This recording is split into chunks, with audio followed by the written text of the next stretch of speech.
Hey there, welcome to part one of our two-part series, Vacation 2021, where we went to Vegas and did some various things. Our journey begins, for the sake of this video, at the Aria, although we did drive to Vegas, which is a 17-hour journey in itself from Seattle area. So we stayed at the Aria, and it's a really nice hotel if you've never been there. I highly recommend it. We had a very nice room, and unfortunately I didn't record the room or anything about that. It would have been a interesting video, I think, for sure, but didn't get any clips of the room other than the toilet, which you will see in the next clip, which is great. And then we'll break off into the view from said room. A little toilet tutorial for you guys. So this over here is your temperature. This is going to show you where your settings are. And right now we have 3. That's water temperature up and down. So that's how hot you want the water to clean your ass. This is how hot you want the seat to be when you're sitting on your throne. This is your dryer level. That's how hot the air is when you want to blow dry your ass. And then over here is your pressure. This is how intense you want the water to clean your ass. And over here you have an oscillator, which will if you need that. And then you have optional front cleansing as well as a wand cleaning. So, and a timer if you want to be environmentally friendly. So there you go, toilet tutorial if you ever stay at the Aria. Alright, speaking about said view, this is a time warp view filmed through the glass. As you can see, I'm kind of an amateur status with the blinking red light and whatnot. But you know, it's a learning curve, this recording thing. So I did the best I could to edit it and make it look as good as it could. But this is all post-edit. And you know, this is the less spectacular view of the two that we had. But enjoy anyway.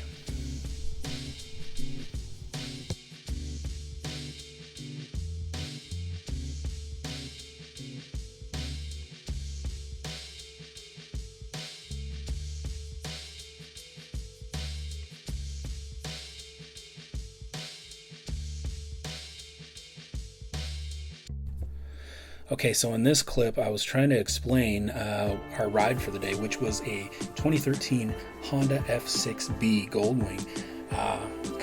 It's F6B stands for flat 6 bagger. It's got a flat 6 horizontally opposed 6-cylinder engine, and it does sound like a baby Porsche, which is really cool.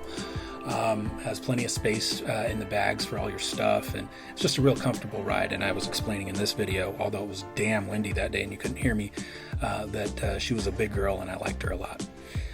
In this next picture, you'll see that I have kind of a sour look on my face, and that's because the SUV right behind me literally parked about 12 inches away from the motorcycle, which was very annoying, and I just don't understand why people gotta be stupid like that. But yeah, but the bike was awesome, gives you a better look at the side profile of it, so hopefully you enjoy that. And now, off to the Hoover Dam.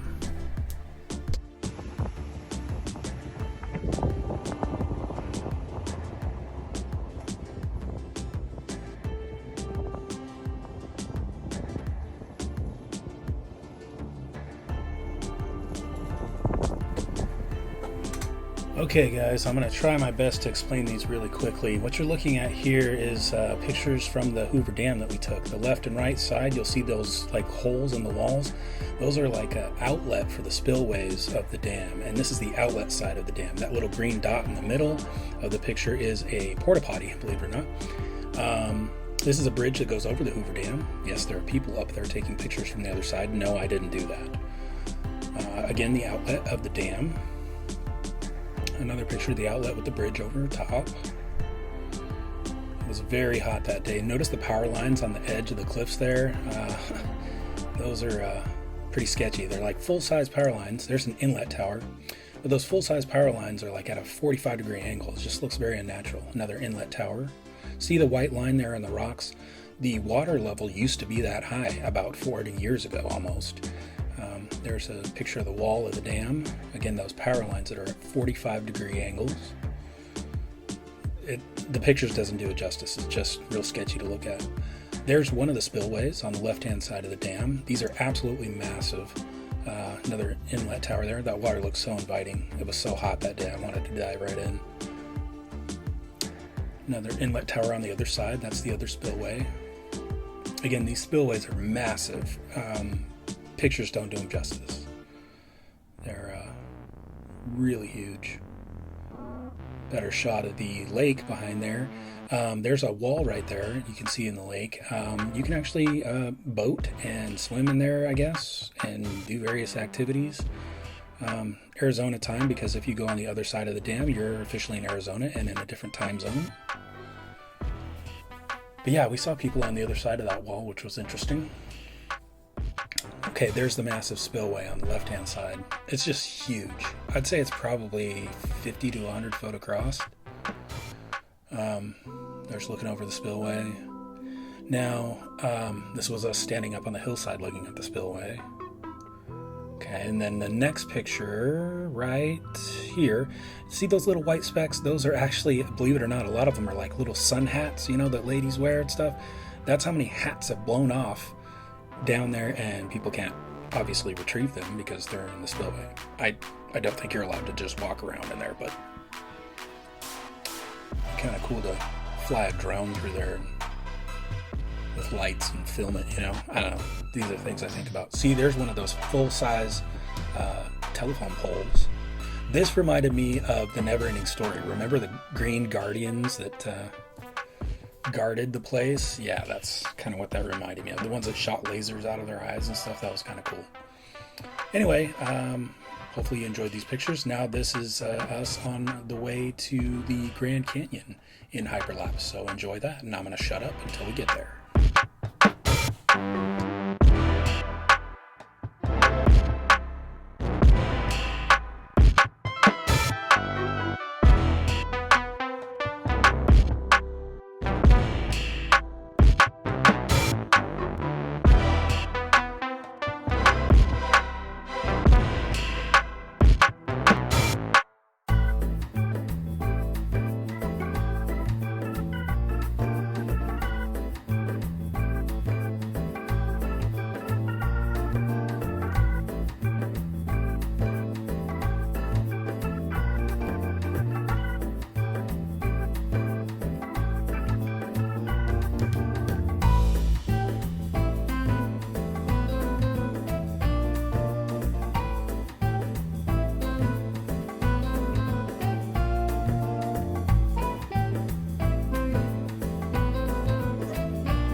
Okay, this is approaching the end of our road trip to at least to the Grand Canyon. We just were passing through Tucson,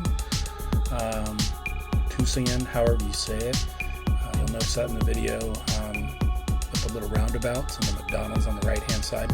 Anyway, after that you get to this coned-off area where there's 2 lanes of traffic, and you'll thank me for this later, but make sure you get in the right-hand lane. Because the people in the left-hand lane, maybe through no fault of their own, are absolutely retarded, and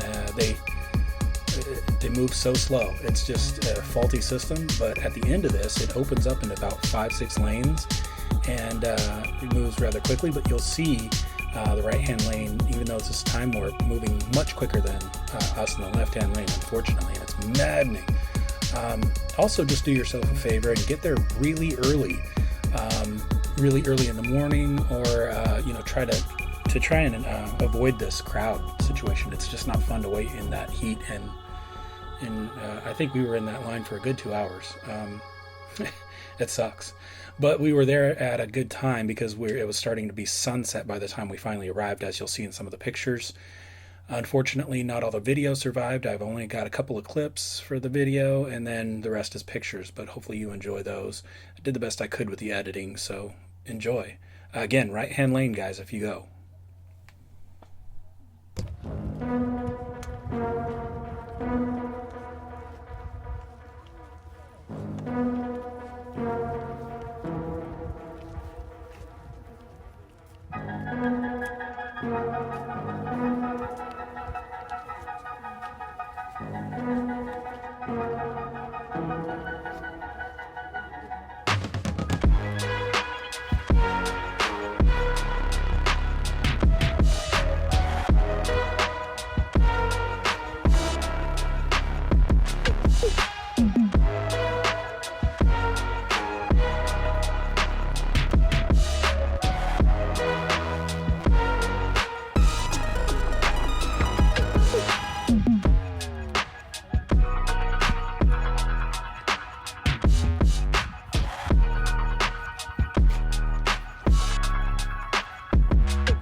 Excuse me.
This is me trying to get a selfie. You can never have too many selfies, right?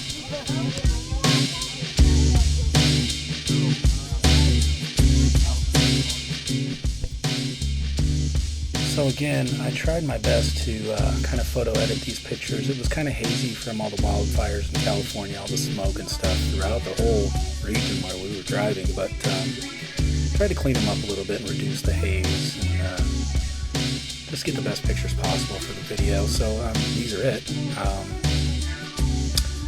One thing that was interesting, I didn't realize, is there's a bunch of idiots that go way out on the rocks and kind of where you probably shouldn't be. And unless you're like a professional rock climber, and even then you're probably really not officially allowed to go there, and you probably shouldn't. But apparently a lot of people fall off and many times die as a result. I didn't know that, but quite a few every year, and you'll see that in the pictures. There's not anybody dying, of course, but a bunch of crazy just idiots out there on the rocks, way out there, and really sketchy. Like I don't know why they do that or why they thought that was a good idea, but you see that, yeah, it's just nuts. I don't understand it. I stayed behind the railing. Obviously, they can't put a railing around the whole canyon, can they? Wouldn't be practical, but kind of needs one apparently because people are not very smart. Anyway, enjoy the pics.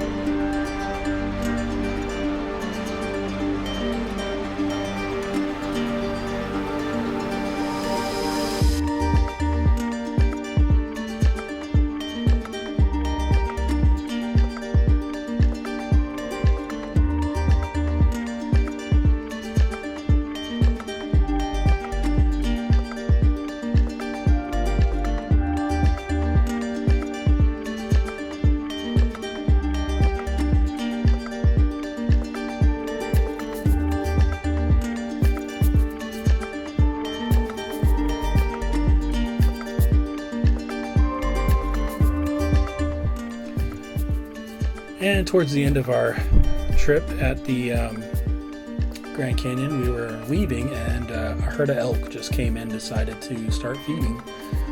And yeah, they just basically walk right up to the parking lots where you park and stuff. So I thought that was kind of cool. We saw little lizards and stuff too, and some condors, as you'll see in the pictures, or have seen in the pictures. But yeah, it was cool. Pretty cool.